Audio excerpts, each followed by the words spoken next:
పండ్ల కొనుగోలు సెంటర్ మొదలైనప్పటి నుంచే అధికారులను చెప్పడం జరిగింది. దానిలో భాగంగా ఈ జిల్లాకు సంబంధించిన జిల్లా కలెక్టర్ గారు కానీ అధికారులంతా కూడా సమన్వయంతో ప్రభుత్వం యొక్క ఆదేశాలు అమలు చేసుకుంటూ ఈరోజు 90% వడ్లు కొనుగోలు చేయడం జరిగింది. మేము మీ ద్వారా మర్యాద చేసుకునేది అంటే ఆ మిగిలినటువంటి 10% వడ్లు కూడా సెంటర్ల కాడ మిగిలిపోయినట్లు వర్ధాన్యం ఉంది. ఆ వర్ధాన్యాన్ని కూడా నేను ఉదయం ఈరోజు 7 గంటలకే నా ధర్మపురి నియోజకవర్గం జైనా గ్రామం మండలం సొసైటీ ఉన్నటువంటి వడ్ల కొనుగోలు సెంటర్కి వెళ్ళిన దుకాణ మండలం వడ్ల కొనుగోలు సెంటర్కి వెళ్ళి గత 10 సంవత్సరాలు ఇంత ఆర్థికంగా ఒత్తిడి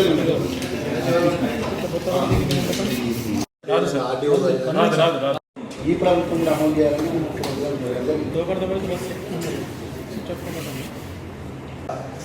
ఏ రైతుకి ఇబ్బంది కావద్దని చెప్పేసి ప్రత్యేకంగా జిల్లా కలెక్టర్ గారు కానీ